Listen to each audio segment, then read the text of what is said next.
চেতনাকে যেভাবে ৭২-এর বাকশালী সংবিধানের মাধ্যমে চিন্তা এবং হাইজ্যাক করা হয়েছিল, আবার ২৪-এর গণ অভ্যুত্থানের চেতনাকে হাইজ্যাক করার চেষ্টা চলছে।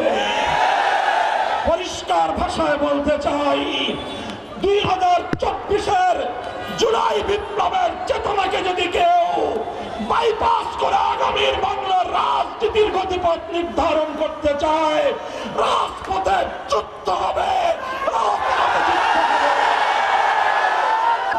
আজ বাংলাদেশ খেলাফত মজলিস স্পষ্ট ভাষায় তার রাজনৈতিক প্রধান এজেন্ডা আমরা জাতির সামনে তুলে ধরেছি।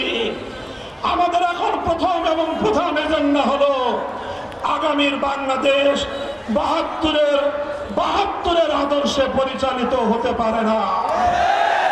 আগামীর বাংলাদেশে ৭২-এর সংবিধান চলতে পারে না।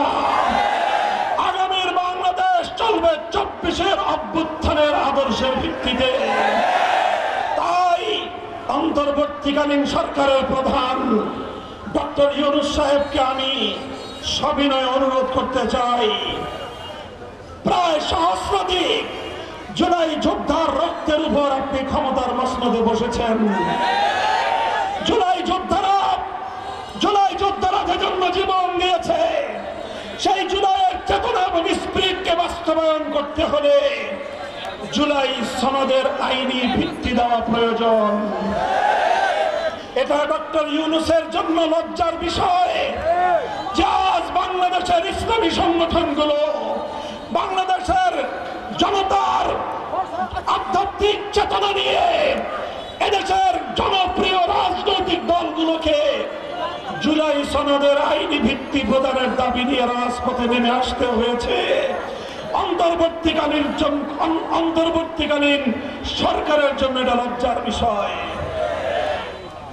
পরিষ্কার ভাষায় বলি, স্পষ্ট স্বাস্থ্যকর অল টাইম ফ্যামিলি কেক, সব সময় অল টাইম হেলদি লাইফ। ভাষায় বলছি, অনতিবিলম্বে রাষ্ট্রপতির আদেশের মাধ্যমে জুলাই সনদের আইনি ভিত্তির প্রাথমিক ঘোষণা প্রদান করতে হবে।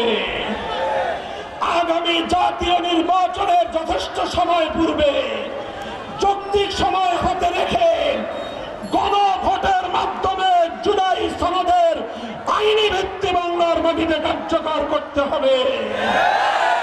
ত্রয়োদশ জাতীয় সংসদ নির্বাচন জুলাই সনদের ভিত্তিতেই বাংলাদেশে কার্যকর হবে। উচ্চ কক্ষে পিআর পদ্ধতি ছাড়া কোন উচ্চ কক্ষ বাংলার মাটিতে বাস্তবায়ন হতে দেওয়া হবে না ইনশাআল্লাহ।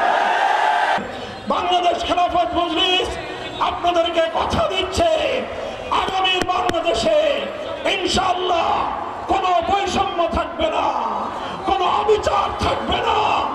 মানুষ তাদের অধিকার নিয়ে শান্তিতে নিরাপদে দেশে বসবাস করতে পারবে। আপনারা বাংলাদেশ খেলাফত মজলিসের হাতকে শক্তিশালী করুন। ইনশাআল্লাহ আমরা যে অঙ্গীকার করেছি, আগামীর বাংলাদেশে ইসলামপন্থীরা ঐক্যবদ্ধভাবে ত্রয়োদশ জাতীয় নির্বাচনকে মোকাবেলা করবে ইনশাআল্লাহ। সেজন্য আমরা বাংলাদেশ খেলাফত মজলিসের পক্ষ থেকে মেহনতি মানুষের প্রতীক, রিকশা প্রতীকে আমাদের প্রার্থীদেরকে আমরা ঘোষণা করেছি। আপনারা আমাদের প্রার্থীদের পক্ষে থাকবেন তো ইনশাআল্লাহ। আগামী দিনে মেহনতি গরিব দুঃখী মানুষের অধিকার আদায়ের জন্য রিকশা প্রতীককে আপনারা বিজয়ী করবেন ইনশাআল্লাহ। সংগ্রামী সাথী ও বন্ধুগণ, ইনশাআল্লাহ আমরা অতীতেও যেভাবে প্রতিটি অন্যায়ের বিরুদ্ধে রাজপথে ছিলাম, আগামীর বাংলাদেশেও জুলাইয়ের আদর্শের ভিত্তিতে বৈষম্যহীন বাংলাদেশ গড়ে ফিরবো ইনশাআল্লাহ।